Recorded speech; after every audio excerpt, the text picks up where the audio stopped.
करीमे अल्लाह ताला আমাদেরকে দোয়া শিখাইছেন বারবার, ইহদিনাস সিরাতাল মুস্তাকিম সিরাতাল্লাযীনা আনআমতা আলাইহিম।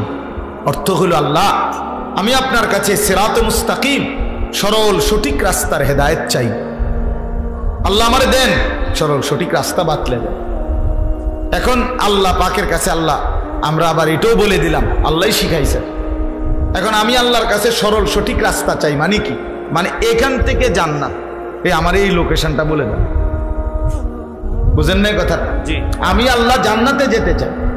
এখন এই যে আমার বাড়ি এখানে দাফুন্না, এখান থেকে জান্নাত আমার এই লোকেশনটা দিয়ে দেন। এইটা আমি চাইলাম আল্লাহর কাছে। এবার আপনি যদি আমার এটা দিয়ে দেন, তাইলে আমার জন্য এটা দেখে দেখে মেনে মেনে আমার জান্নাত পর্যন্ত পৌঁছা সহজ। সহজ কিনা বলে? সহজ এটা। এই তখন আল্লাহ তাআলা বান্দাকে দুইটা জিনিস দিছে। একটা হলো এই যে কিতাব কোরআনুল কারীম দান করছেন, আরেকটা হলো রাসূলুল্লাহ সাল্লাল্লাহু আলাইহি ওয়াসাল্লামকে দান করছেন। একজন রাহবারও দিলাম, কিতাবও দিলাম। কিতাবুল্লাহ রিজালুল্লাহ। আল্লাহ বললেন, বান্দা সিরাতে মুস্তাকিম চাচ্ছ, জান্নাতের রাস্তা চাচ্ছ, কিতাবের মধ্যেও দিয়ে দিছি, বুঝাইয়া দেওয়ার মতো রাসূলও দিয়ে দিছি। এবার আর ভুল হওয়ার কোনো সুযোগ নেই, রাস্তা হারাবার কোনো যুক্তি নাই।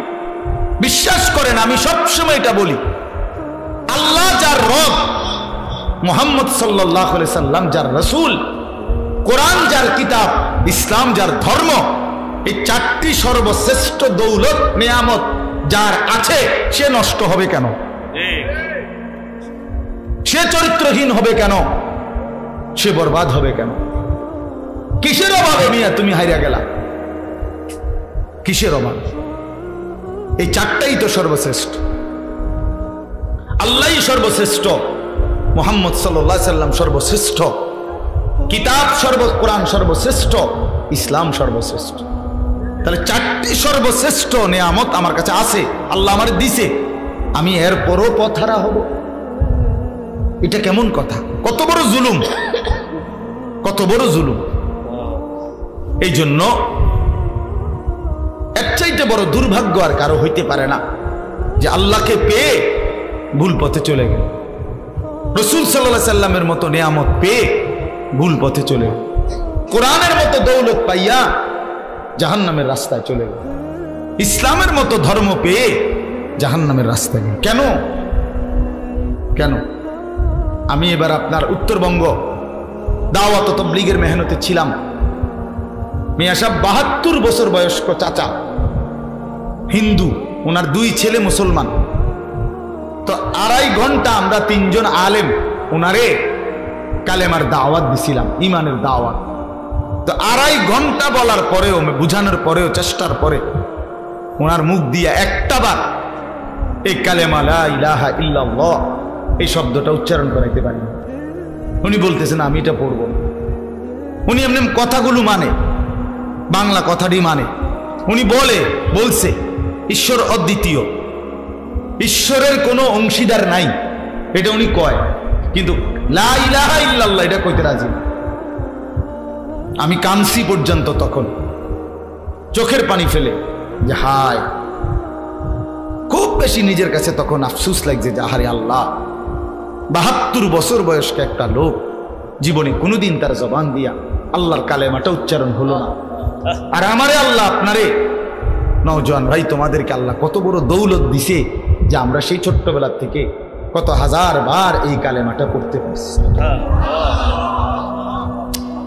এই সৌভাগ্যের কি মানে, এই সৌভাগ্যের বিনিময় কি? আল্লাহ যে এত বড় কিসমত আমগরে দিছে, এটার কি যোগ্যতা আমাদের? আমাদের কোনো যোগ্যতা আছে কি আসলে? তো আল্লাহ তাআলা দয়া করে আমারে মুসলমান মার ঘরে জন্ম দিয়েছে, দয়া করে আমারে মুসলমান বাবার ঘরে জন্ম দিয়েছে। আমি জানতাম না, কেউ আমরা জানতাম না। লাম ইয়াকুম শাইআম মাযকুরা। আল্লাহ বলেন, তোমরা তো উল্লেখ করার মতো কিছুই ছিল না, তোমাদের নিয়ে কারো কাছে কোনো আলোচনা ছিল না। একটি ইউনিয়নের মধ্যে কয়জন মুসলমানের ঘরে হবে, কয়জন হিন্দুর ঘরে হবে, এটা মেম্বার চেয়ারম্যানরাই তো ঠিক করে দেয় না। তো আল্লাহ তাআলা বলেন কারো কোনো নাম ধাম তো ছিল না, পৃথিবীর কেউ জানতো না। আমি আল্লাহ আমার ফয়সালাতে যাকে যেভাবে বন্টন করার আমি বন্টন করেছি, আমি বন্টন করেছি। এই জন্য ভাই আমার, বন্ধু আমার, দোস্ত আমার, বাস্তবতা এটাই। আল্লাহকে পেয়ে পথ হারাইলে দুর্ভাগ্য। মুহাম্মদ সাল্লাল্লাহু আলাইহি সাল্লামের মতো রাসূল পেয়ে পথ হারাইলে দুর্ভাগ্য। কোরআনের মতো কিতাব পেয়ে পথ হারাইয়া গেলে দুর্ভাগ্য। ইসলামের মতো দৌলত পেয়ে কেন আমরা নষ্ট হব? কেন আমরা বিপথে চলে যাব? এই চারটি নিয়ামত যার কাছে আছে সে কেন কাফেরের অনুসরণ করে? সে কেন ইহুদি, হিন্দু, বৌদ্ধ, খ্রিস্টান, নাস্তিক, মুরতাদ, দুশ্মনের অনুসরণ কেন করবে? আমার কিসের অভাব পড়ছে? আল্লাহ তাআলা আমাদেরকে বুঝার তৌফিক দান করেন। আল্লাহ তাআলা আমাদের প্রত্যেককে বুঝ দান করেন। এজন্য ভাই আমার বলার উদ্দেশ্য ছিল এই কথাটাই, যে এই মাহফিলগুলো আমরা আসতেও কষ্ট হয়, ইন্তেজামও আলাদেরও কষ্ট হয়, আপনাদের বসে থাকতেও কষ্ট, এটা বাস্তবতা। এই ঘাড় আছে না, এরকম তাকাইয়া থাকলে 1 ঘন্টা ঘাড়ে ব্যথা করে। আমি তো অনেকের বড় বড় আলেমদের বয়ান শুনি, তখন তো আমারও বুঝি যে এরকম যে একটানা তাকায় থাকলে কষ্ট আছে, ঘাড়ের মধ্যে কি লাগে, কষ্ট লাগে, ব্যথা লাগে। তাহলে এই কষ্ট করে যদি আমি শুনলাম আল্লাহর কথা, আয়োজন করলাম, আসলাম আমরা, বিনিময়ে আমাদের কোনো পরিবর্তন হলো না, তো কি হলো ভাই? হলোটা কি? তুমি যুবক তোমার মতোই রয়ে গেলা বছরের পর বছর, তো আল্লাহর কোরআন তোমার উপরে কি প্রভাব ফেলল? এই ওয়াজ, এই নসিহত তোমার মধ্যে কোনো পরিবর্তন আনলো না। কলিজা এত পাথর হয়ে গেল, দিল এত শক্ত হয়ে গেল ভাই এই অল্প বয়সে। তোমরা ছেলেরা আগে চিন্তা করো আমার এই কথাটা। মাত্র 18 বছর বয়সে তোমার কলিজা এত বড় শক্ত হয়ে গেছে যে একটা সেজদা দিতে মন চায় না। তুমি নাফরমানের বয়স যখন 60 বছর হবে তো তোর কলিজা কেমন পাথর হবে? হায় নাফরমান, ভেবে দেখো। এত অল্প বয়সে তুমি যদি এত বড় জালেম হয়ে যাও, এত অল্প বয়সে যদি তুমি এত বড় আল্লাহর দুশমন হও, তো আগামী 30 বছর পরে তুমি কই যাবে? চিন্তা করেন, ইনসাফের সাথে ভাবেন। এত অল্প বয়সে সে এমন গাদ্দার। 14 বছর বয়স, মাত্র 12 বছর বয়স, কিন্তু একটা নামাজ, একটা ওয়াক্ত নামাজ পড়ে না। আরে মুসলমানের বাচ্চা এত বড় অসভ্য কেমনে হইল?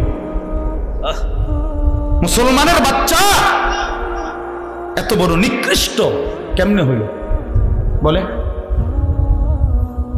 আপনি বলেন না, ভাবেন। বয়স কত মাত্র, এই কদ্দুর বয়সে এত বড় গাদ্দার হয়? আল্লাহর সাথে এত বড় বিদ্রোহ!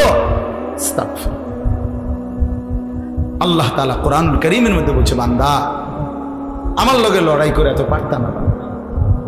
পারবে আসলে? আল্লাহর সাথে লড়াই করে, যুদ্ধ করে আমরা পারবো আসলে? তো আল্লাহর হুকুম অমান্য করে কার সাথে লড়াই করছেন? কার বিরোধিতা করছেন ভাই আমার? ছেলেরা বলো ভাইয়া। বেলায়েত ভাই বলছেন নামাজের কথা,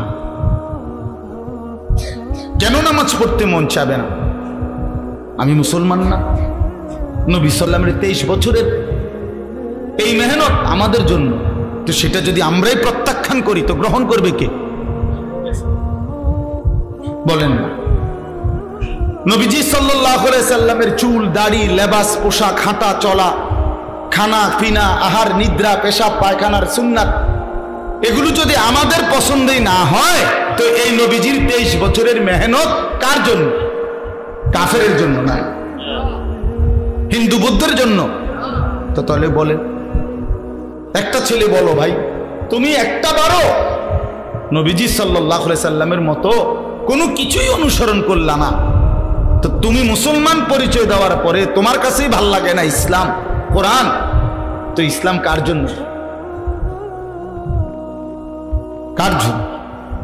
আল্লাহ তাআলা, খোদার কসম, আল্লাহ জিজ্ঞেস করবে হাসর, এমনি ছেড়ে দিবে না। আয়াহসাবুল ইনসানু আন ইউতরাকা সুদান।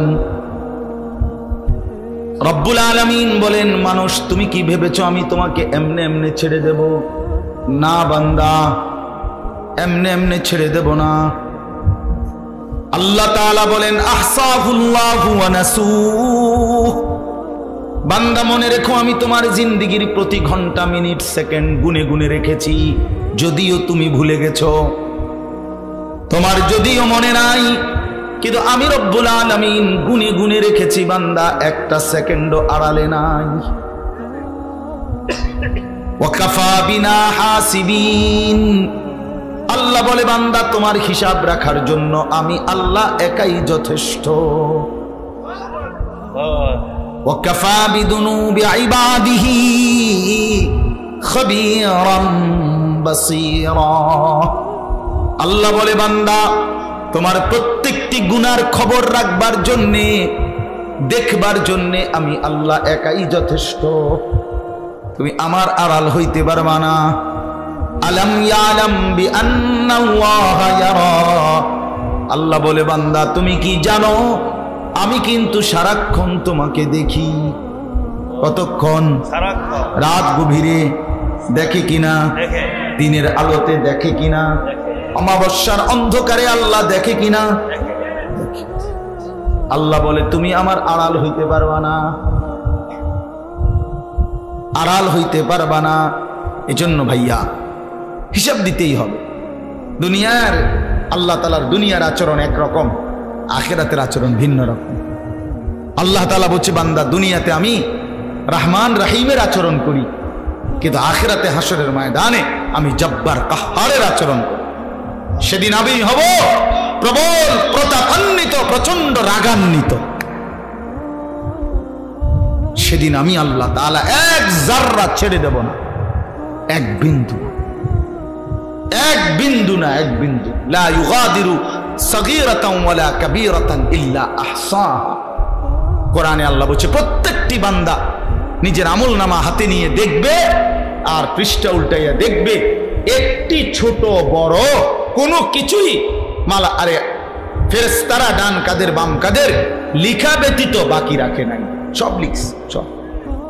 চা দোকানের কথা, মুদি দোকানের কথা, রাস্তার কথা, হাঁটতে হাঁটতে কথা, রাত গভীরের কথা, একাকী কথা, দুষ্টামি কথা, ফাইজদামি কথা, মস্কারি কথা, দরকারি কথা, সব লিখছে, সব সব সব সব সব। এজন্য বন্ধু, আল্লাহ থেকে আড়াল হওয়ার, আল্লাহর হিসাব থেকে বাহির হওয়ার কোনো সুযোগ নেই, কোনো সুযোগ নেই। ওয়াশাহিদা আলাইহিম সামউহুম ওয়া আবসারুহুম ওয়া জুলুদুহুম বিমা কানু ইয়ামালুন। আল্লাহ তাআলা বলে, বান্দা হাসরের ময়দানে তোমার কান, তোমার চোখ এবং তোমার সারা দেহের চামড়া, তোমার সমস্ত কর্মকাণ্ডের ব্যাপারে আমি আল্লাহর কাছে সাক্ষ্য দেব। প্রতিটি মানুষ তখন বলবে, হে আমার শরীরের অঙ্গ, তোমরা কেমনে কথা বলো? তোমরা তো কথা কইতে দেখি নাই কোনোদিন। আতফাও কথা কয়, এটা তো ভাবি নাই।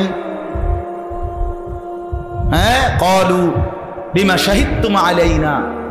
তো শরীরের অঙ্গ প্রত্যঙ্গ বলবে, ভাই সাহেব, যেই আল্লাহ তোমারে জিহ্বা দিয়া কথা বলার তৌফিক দিছে, আজ সমস্ত অঙ্গ দিয়া কথা বলার তৌফিক ওই আল্লাহই দিয়েছে।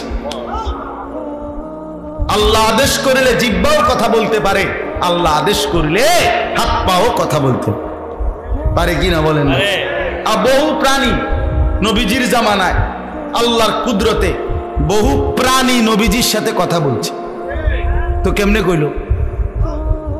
মরা মরা গুই সাপ, ওই যে ছোট ছোট জঙ্গলের মধ্যে যে থাকে, এগুলো লম্বা লম্বা, এগুলোর কি কয়? সাপের মতো গুই, গুই সাপ। এই এরকম মরা গুই সাপ এক বেদুইন গ্রাম্য আরবের লোক, এটা মরা, এটারে আইনা নবীজির সামনে রাইকা বলছে, মুহাম্মদ যদি এই গুই সাপ এটা সাক্ষী দেয় তুমি আল্লাহর নবী, তাহলে আমি ঈমান আনব। সে জানে একে তো এটা এমনিতে জীবিত থাকলেও কথা বলার কথা না, আবার রয়েছে কি মইরা, এটা কথা বলবে কেন? তোর নবী সাল্লাল্লাহু আলাইহি সাল্লাম জিজ্ঞেস করলেন, আইয়ুহাদ দাব, হে গুই সাপ। ওইটা বলল, লাব্বাইকা সাদাইকা, হে আল্লাহর রাসূল আমি হাজির, বলেন। তো নবীজি জিজ্ঞাসা করলেন, মান খালাকা, তোমারে কে সৃষ্টি করেছে? হ্যাঁ, তো তিনি ওই গুইসাব বলল, খালাকানি ওয়া খালাকাকা, মান খালাকাস সামাওয়াতি ওয়াল আরদ, আমাকে এবং আপনাকে সৃষ্টি করেছেন ওই একজনই, সাত আসমান ও জমিন সৃষ্টি করেছেন। জি, আল্লাহু আকবার। তিনি আল্লাহ, তিনি আল্লাহ। এবার নবীজি বললেন, মান আনা, বলো তো আমি কে, আমি কে বলো, চেনো তুমি আমারে? তো গুইসাব বলছে, আনতা রাসূল রাব্বিল আলামিন, আল্লাহু আকবার, আপনি মহান আল্লাহ পাকের রাসূল। কাদ আফলাহা মান সাদাকাকা, আপনারে যে সত্য মনে করেছে সে সফল হয়েছে। ওয়া কাদ খাবা মান কাযাবাকা, আপনারে যে মিথ্যা মনে করেছে সে বরবাদ হয়েছে। ফাআসলামাল আরাবী, অতঃপর সেই গ্রাম্য বেদুইন লোকটি কালেমা পড়ে মুসলমান হয়েছে। তা তাইলে কি বুঝা গেল? রাসূলুল্লাহ সাল্লাল্লাহু আলাইহি ওয়াসাল্লামের জামানাতেই তো নবীজির সাথে কথা বলছে, তাহলে আল্লাহ হুকুম করলে যে কোনো কিছুই কি করতে পারে? কথা বলতে। এই জন্য ভাই, রাত অনেক হয়েছে, আমরা খুব দেরি করতে চাই না।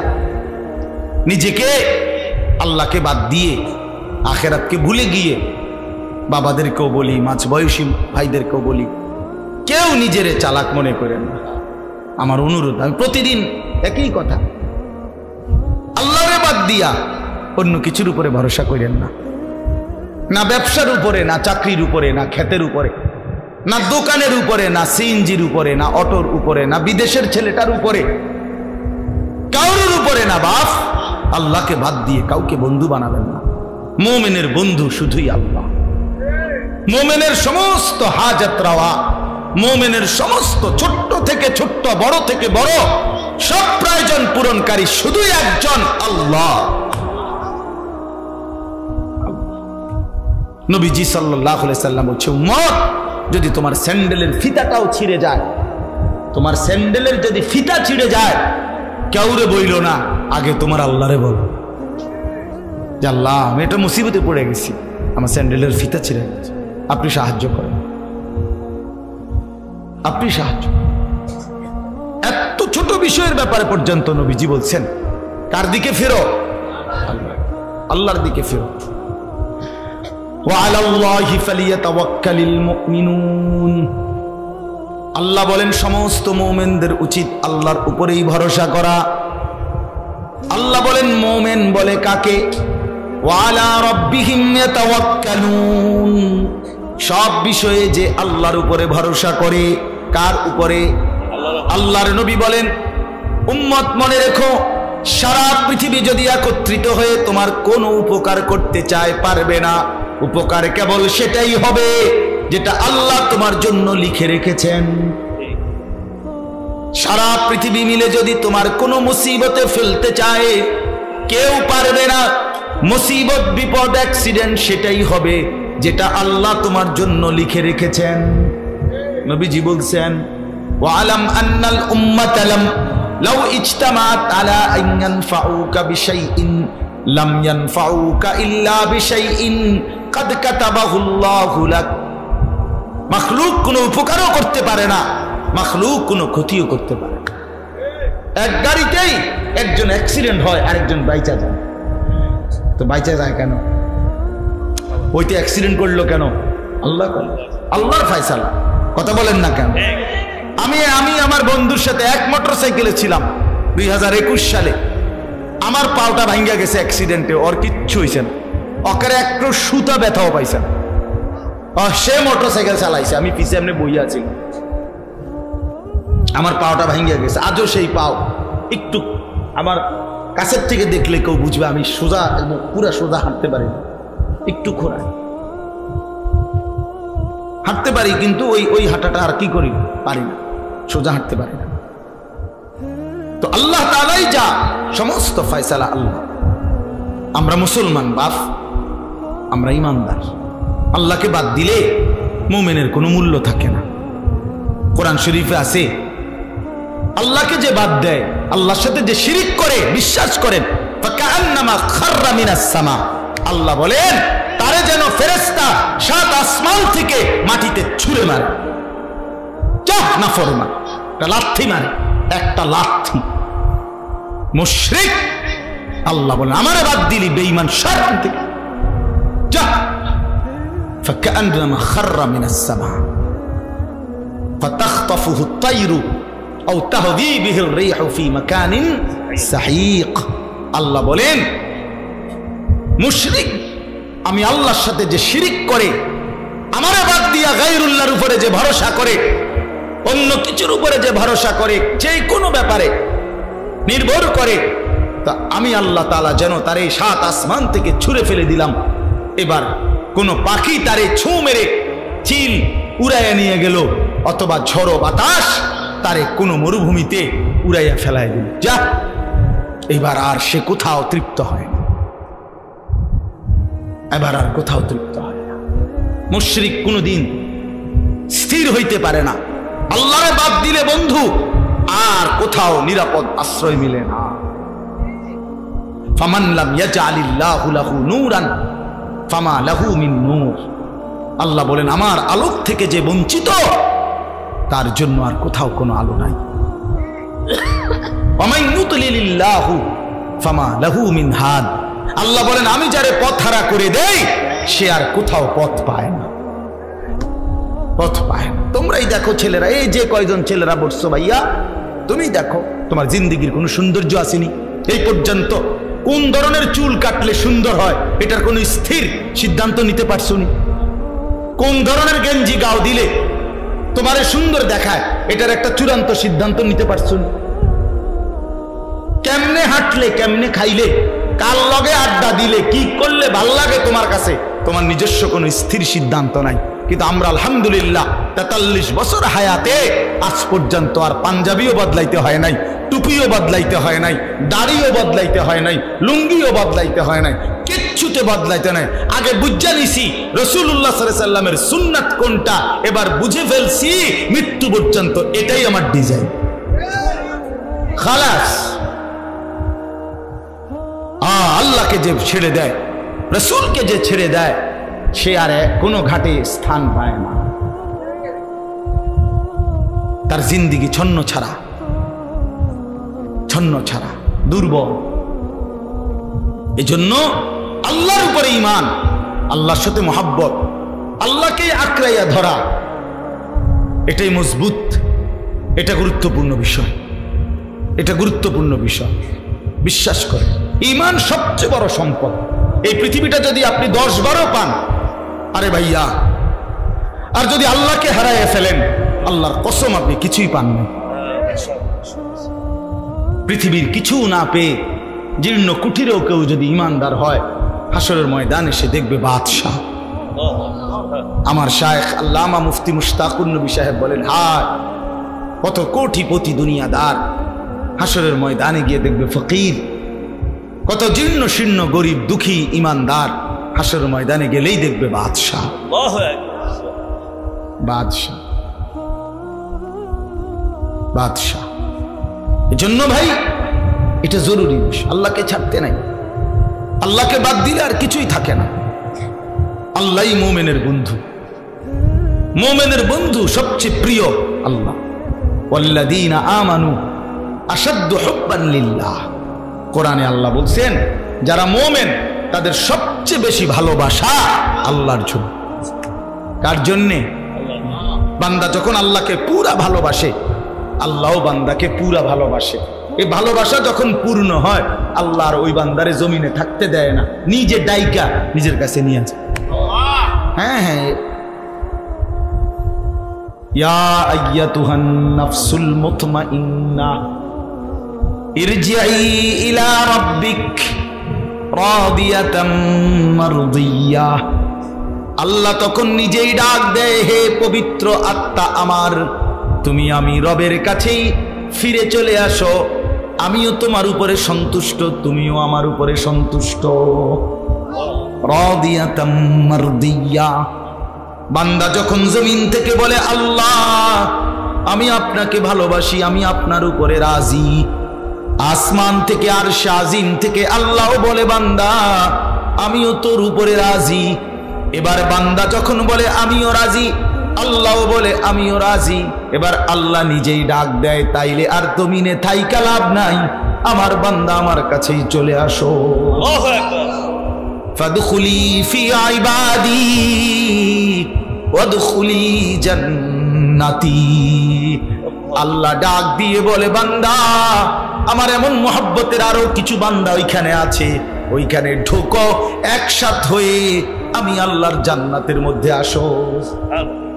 হ্যাঁ ছেলেরা, ভাইয়া, বাবারা, আপনারা মনে করেন না আমরা বেকুব? হ্যাঁ, আপনি বেকুব ভাইবেন না আমরা রে। দুনিয়া নিয়ে কামড়াই না, কামড়া কামড়ি করি নাই বন্ধু। বেকুব মনে করছো তুমি? হ্যাঁ, আমরা পড়ালেখা করি নাই, চিরা খাইয়া বড় হইছি, বুঝবো না কেন?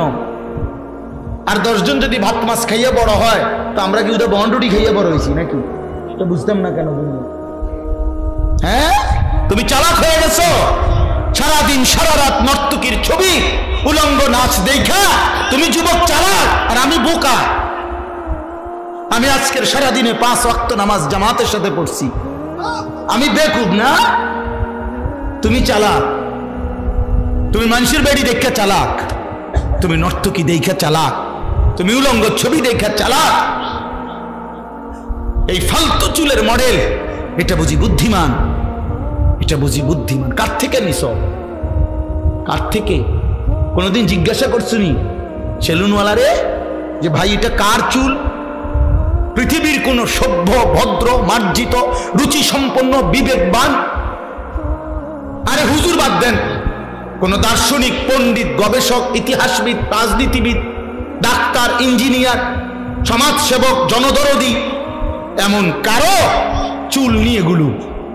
কিছু মাতাল, তার সিরা, পাগলের চুল ছাড়া আর কারো চুল নাই গুলা বেটা।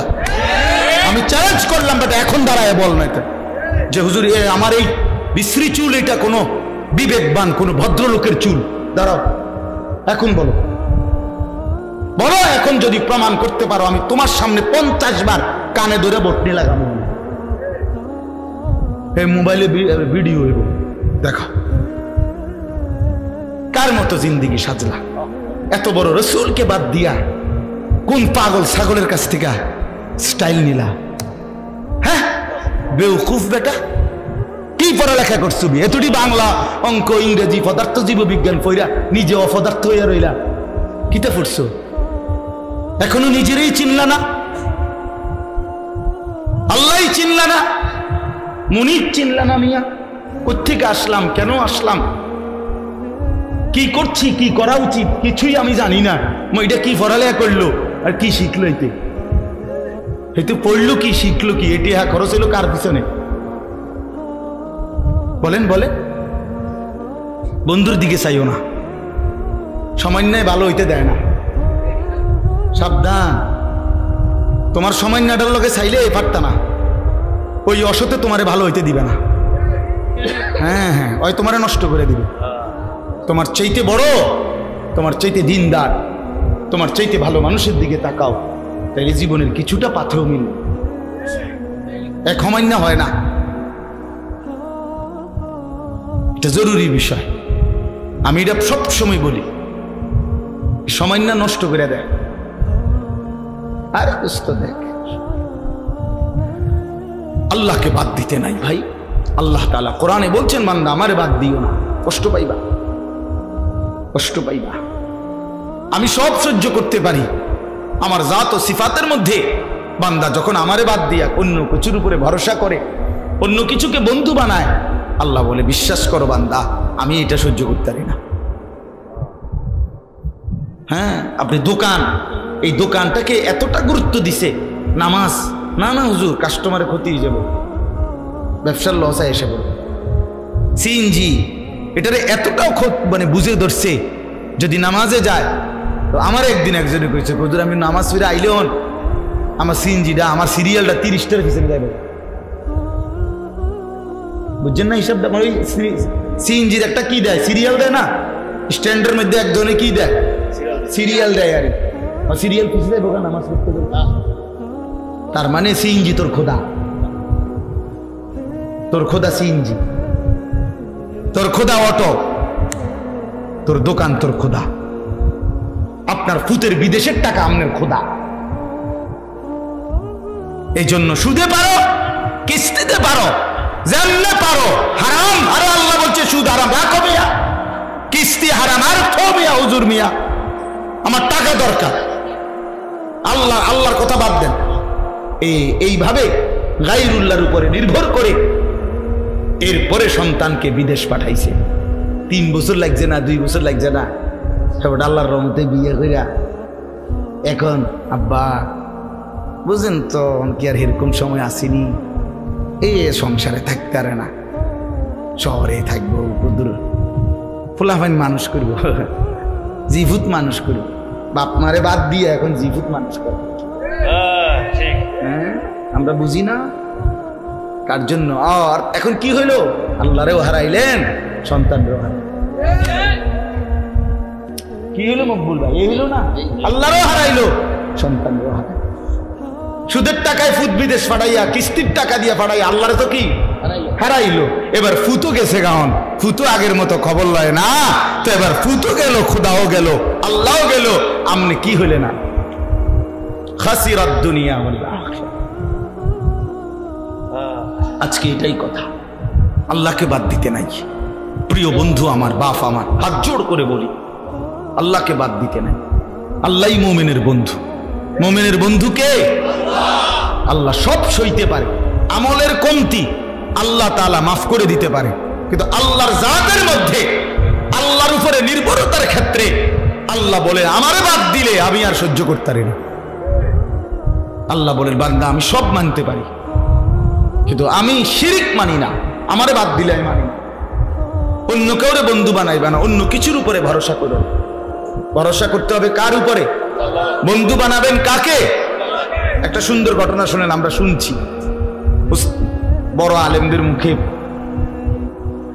ওই বড় পীর আব্দুল কাদের জিলানী রাহমাতুল্লাহর নাম শুনছেন না, সবাই জানেন তো। ওনার কাছে একদিন এক মহিলা আসছে পর্দার আড়ালে, আয়েশা বলতেছে হুজুর আমার একটা ছোট্ট কথা আছে। তো বলতেছে কি বলো?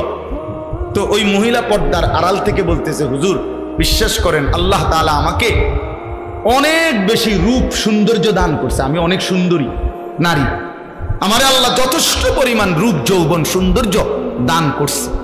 শরীয়তের অনুমতি নাই, এই জন্য আপনারা দেখাইলাম না, কিন্তু মুখে বললাম। কিন্তু হুজুর আমি আসছি একটা তদবিরের জন্য। কি তদবির? আমার স্বামী আমার এত যথেষ্ট রূপ সৌন্দর্য থাকার পরেও আমার স্বামী আমারে বাদ দিয়া অন্য মহিলার দিকে নজর দেয়, সম্পর্ক পরকিয়া, আমি এটা সহ্য করতে পারি না, আপনি আমারে কোনো তদবির থাকলে দেন। এই বড় পীর আব্দুল কাদের জিলানী রাহমাতুল্লাহ একটা চিৎকার দিয়া বেহুশ হয়ে গেছে। হুঁশ আসার পরে ওনার খাদেমরা জিজ্ঞেস করছে হযরত মহিলা একটা তদবির চাইলো, এই না আমনের কি হইলো যে আপনি চিৎকার দিয়ে উঠলেন, আপনি কেন বেহুশ হয়ে গেলেন?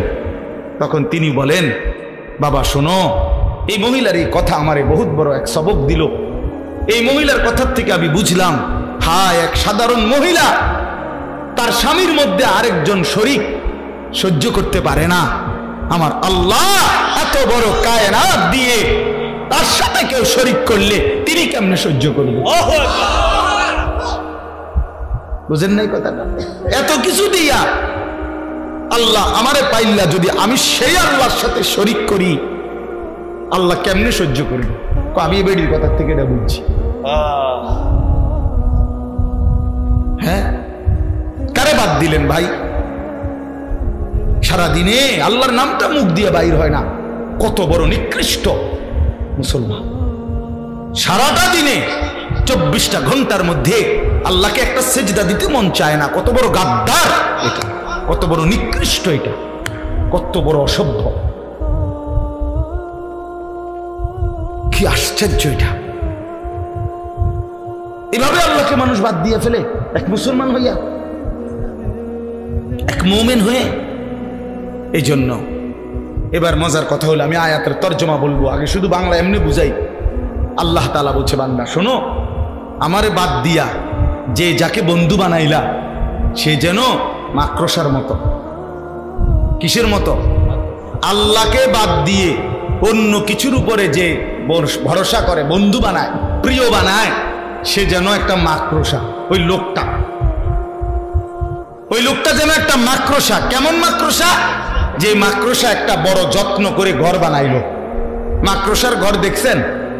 কথা বলছেন না? বলেন না। মাকড়সা চিনেন? ওই যে হাতির মতো ছোট্ট, এই মাকড়সার জাল মানে মাকড়সার ঘর খুব সুন্দর করে সে বানাইলো। তো আল্লাহ তাআলা বলেন, এবার তোমরাই বলো এই পৃথিবীর মধ্যে যত ঘর আছে তার মধ্যে সবচেয়ে দুর্বল ঘর মাকড়সার ঘর। নাকি এর চাইতে দুর্বল কোনো ঘর হয় চাচা?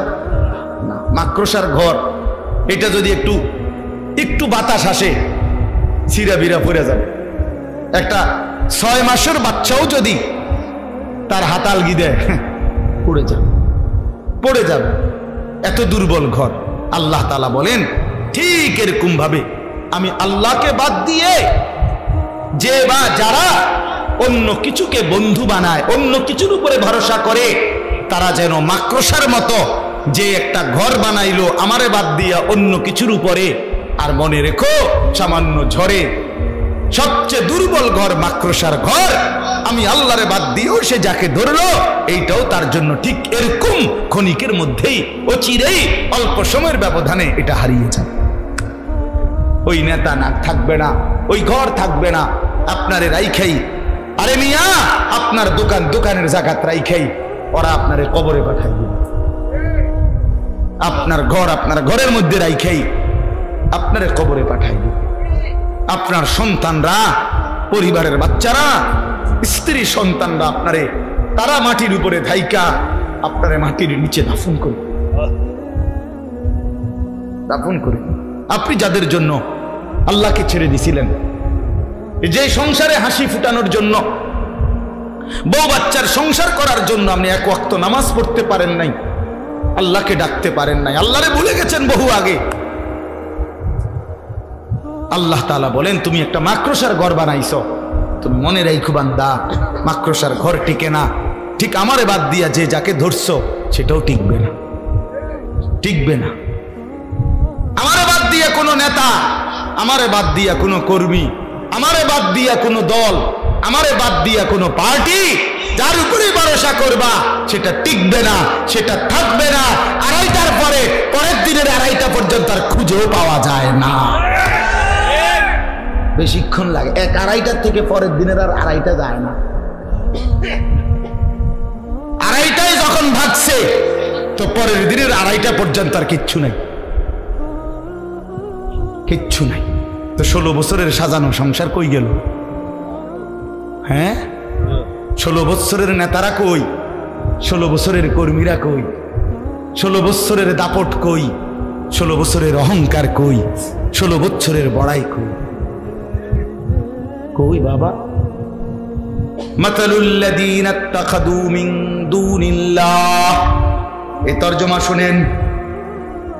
আল্লাহ বলেন আমি উদাহরণ দিচ্ছি বান্দা, আমি আল্লাহকে বাদ দিয়ে অন্য যা কিছুকে বন্ধু বানায় যারা, কামাসালিল আনকাবুত, তারা যেন মাকড়সার মতো।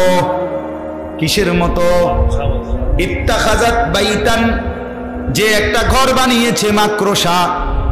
মাকড়সা যেমন একটা ঘর বানায়, তুমি মাকড়সাও একটা ঘর বানিয়েছ। ইন্না আওহানাল বুয়ুতি লাবাইতুল আনকাবুত। আল্লাহ বলে জেনে রেখো বান্দা, এই পৃথিবীতে সবচেয়ে দুর্বল ঘর মাকড়সার ঘর। ঠিক তেমনি ভাবে আমি আল্লাহরে বাদ দিয়ে তুমি জাহান্নামীকে জিজ্ঞেস করবে মা সালাকাকুম ফি সাকার, ওই নাফরমান কি কারণে জাহান্নামে আসলি? আল্লাহর কসম বন্ধু, জাহান্নামী উত্তর দিবে, প্রথম উত্তর ক্বালু লাম নাকু মিনাল মুসাল্লিন, আমি নামাজি ছিলাম না।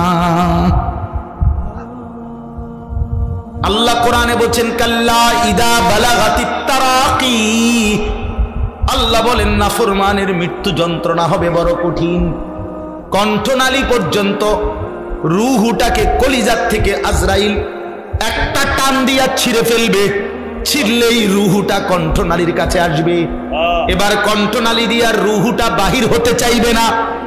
আল্লাহ তাআলা রাসূলুল্লাহর হাদিসে স্পষ্ট নবীজি বলছেন এই কণ্ঠনালীর কাছ থেকে রুহুটাকে দুনিয়ার মানুষ কোনো পলিথিন যদি কোনো শক্ত কিছুর মধ্যে লাইগা থাকে, পলিথিন যদি এমনে না খোলে, টাইনা টাইনা যেমনে ছেড়ে, আল্লাহর কসম নবী বলে কণ্ঠনালীর থেকে রুহুটা নাফরমানের বের হতে চাইবে না, ফেরেশতা ভাবে টাইনা সিরা বাইর করবে।